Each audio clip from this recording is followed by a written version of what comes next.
Dear student, today we are discuss about a very important topic for exam point of view as well as competition point of view for gametogenesis. Gametogenesis is the process. If we talk about the definition of gametogenesis, then we say that the process of formation of haploid gamete from the undifferentiated diploid germ cell in the gonad for sexual reproduction is called as gametogenesis. Gametogenesis are classified into two types, that is spermatogenesis and oogenesis. अगर हम spermatogenesis की बात करते हैं तो spermatogenesis basically responsible for formation of male gamete that is sperm. oogenesis formation of female gamete that is ओवा. अगर हम इनकी डेवलपमेंट के रिकॉर्डिंग अगर हम बात करते हैं तो इनको तीन फेजेज में क्लासीफाई किया है. First phase multiplication phase, and second phase is growth phase, and third phase is maturation phase. अब पहले हम लोग डिस्कस करते हैं spermatogenesis. Spermatogenesis Spermatogenesis, first of all we talk about the site where actually spermatogenesis occur in the testis. We had already discussed about the formation of sperm या spermatogenesis actually कहाँ होता है. तो हम लोग इसके बारे में पढ़े थे कि स्पर्मेटोजेनेसिस जो है सेमनीफेरस ट्यूब्यूल में होता है. और seminiferous tubule are lined by germinal epithelium. Okay, तो अगर हम इसमें प्रोसेस की बात करते हैं, सेमनीफेरस ट्यूब्यूल साइट की बात करते हैं. Seminiferous tubule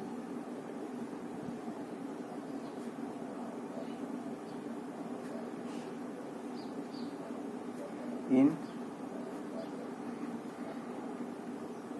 testis. You know about seminiferous tubule. If we talk about the structure of the testis, then you can see that formation of in case of a testis, sperm in case of a testis consists of 200 to 250 numbers of lobules. Each lobules contain 1 to 4 number of seminiferous tubule.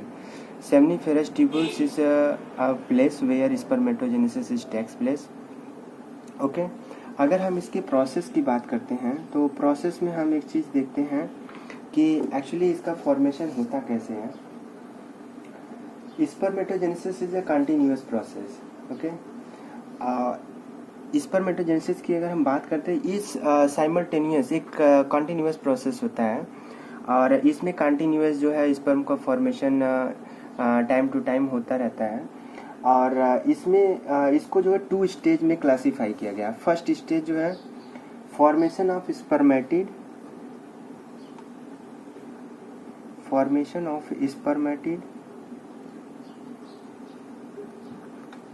From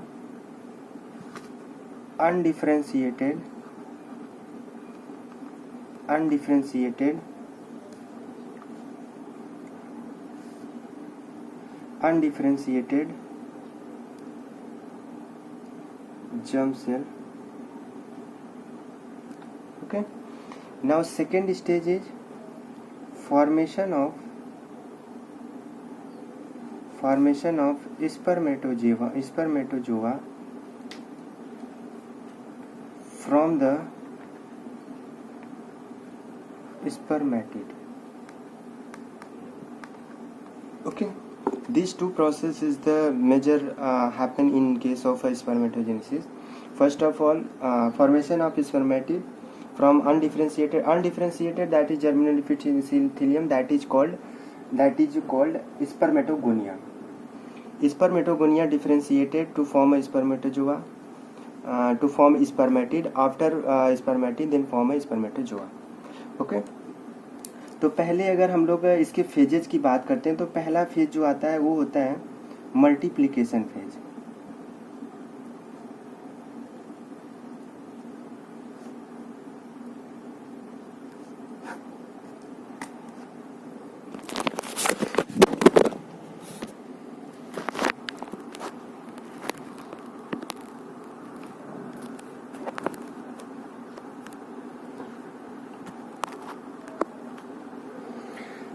तो हम लोगों ने बात किया था spermatogenesis में, जैसा कि आप लोग देख पा रहे हैं यहाँ पे कि स्पर्मेटोजेनेसिस के फॉर्मेशन में मैंने ऑलरेडी बताया कि 3 फेज होते हैं, मल्टीप्लिकेशन, ग्रोथ और मैचुरेशन फेज। तो सबसे पहले हम लोग बात करते हैं इसके डेवलपमेंट की। तो हमने बताया था कि जो डेवलपमेंट होता है इस मैच्योर स्पर्म का, वो जर्मिनल एपिथेलियम सेल से होता है। Germinal epithelial cell which are present in the seminiferous tubule.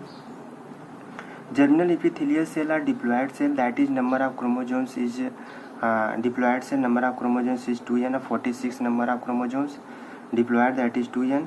And these germinal epithelium cell divide mitotically, multiple division of the mitotically, that is form a large number of spermatogonia. Okay, spermatogonia are sperm mother cell. Okay, जब germinal epithelium में mitosis division होता है तो they form a large number of spermatogonia. अब spermatogonia क्या होता है कि अब जब ग्रोथ फेज आता है, ग्रोथ फेज में क्या होता है कि some number of on maturity, on sexual maturity of the animal, some number of spermatogonia stop dividing and grow in their size, accumulating the cytoplasm and replicating DNA, and so many changes which are takes place inside the spermatogonia, then form a mature primary spermatocytes. Okay, this process is called as spermatocytogenesis. Why? Because in this stage the formation of spermatocyte is takes place. Okay, तो इस phase को हम लोग बोलते हैं growth phase.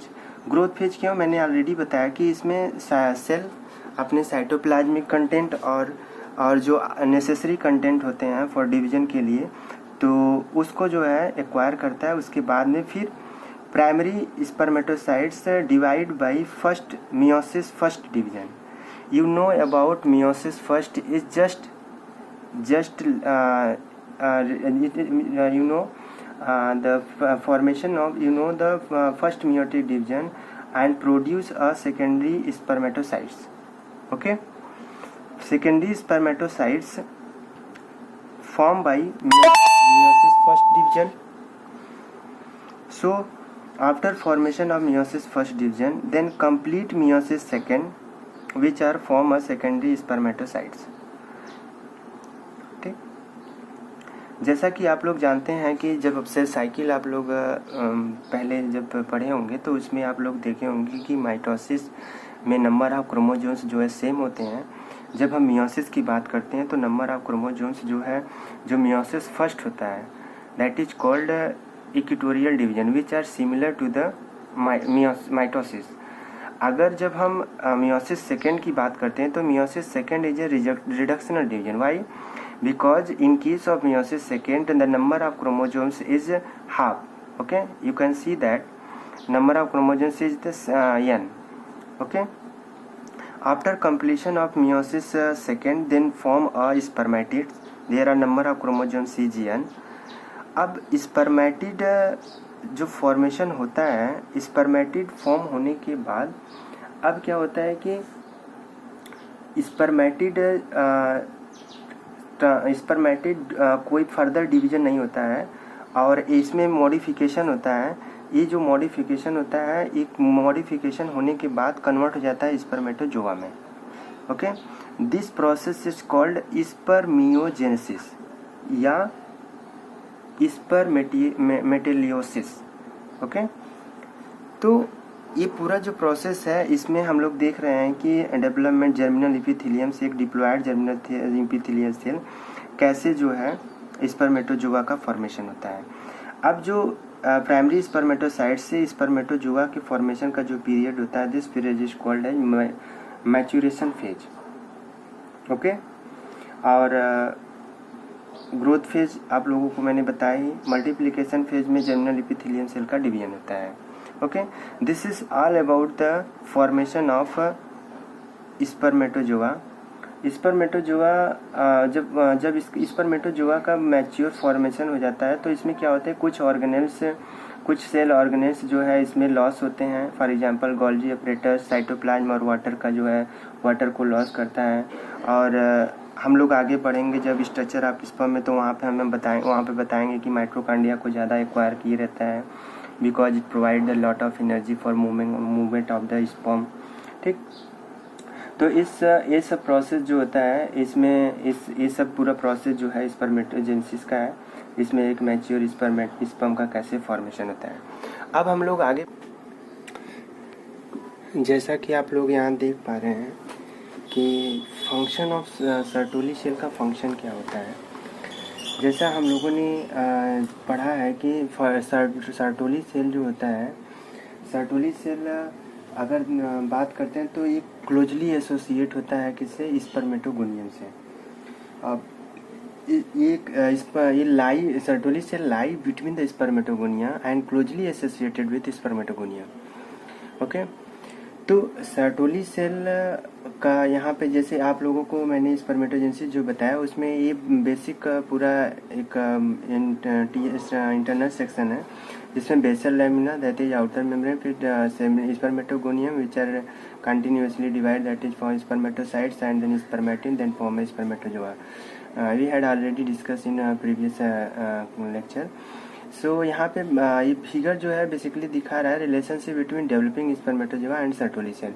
तो Sertoli cell का क्या फंक्शन है, तो यहाँ पे हम लोग देखेंगे it provide a mechanical support. Okay, first one है it's provide the mechanical support. देखिए Sertoli cell exam point of view से बहुत इंपॉर्टेंट है क्योंकि इसका जो फंक्शन होता है बहुत ज़्यादा फंक्शन नोन नहीं है, बहुत ज़्यादा फंक्शन बहुत बुक में दिया नहीं रहता है, तो इसलिए ये एग्जाम पॉइंट ऑफ व्यू से बहुत ही इंपॉर्टेंट होता है। पहला है provide a mechanical support, second protection and nourishment to developing spermatozoa. This is the very important function of the Sertoli cell, protection and provide the nutrient of the developing spermatozoa. Okay, third one अगर बात करते हैं तो जो developing sperm होता है, developing spermatozoa है, उसमें जो गैसेस या जो वेस्ट एक्सचेंज होता है, वो जो ब्लड होते हैं, ब्लड से जो एक्सचेंज होता है वो Sertoli cell seminiferous tubule Sertoli cell से ही पास होता है। ठीक, तो यहाँ पे इसका एक इम्पॉर्टेंट रोल है गैसेस एक्सचेंज और सर्टेन एक्सक्रीटरी या wastage material from the spermatozoa to the blood vessels. Okay, और फोर्थ अगर हम बात करते हैं तो this is the very important function, secrete androgen binding protein. What is the role of the androgen binding protein in the spermatogenesis? You know that in androgen is the male sex hormones in the case of in case of the male. तो androgen का level जब sperm का formation होता है, spermatogenesis होती है, तो androgen का लेवल जो है वहाँ पे मेंटेन रहने के लिए सर्टोली सेल जो है एंड्रोजन बाइंडिंग प्रोटीन का सिक्रीशन करता है। Androgen binding protein help in binding of androgen hormones and it maintain the level of androgen in the seminiferous tubule. Okay, it also act as a phagocyte. Okay, phagocyte की अगर हम बात करते हैं तो यहाँ पे जैसे कुछ जो रेजिडुअल साइटोप्लाज्म जो डिस्चार्ज होते हैं स्पर्मियोजेनेसिस के थ्रू, तो उसको जो है उसको फैगोसाइटोज करता है सर्टोली सेल। तो this is the very important and major functions of the Sertoli cell which are present in the present in the seminiferous tubule. Okay, thank you.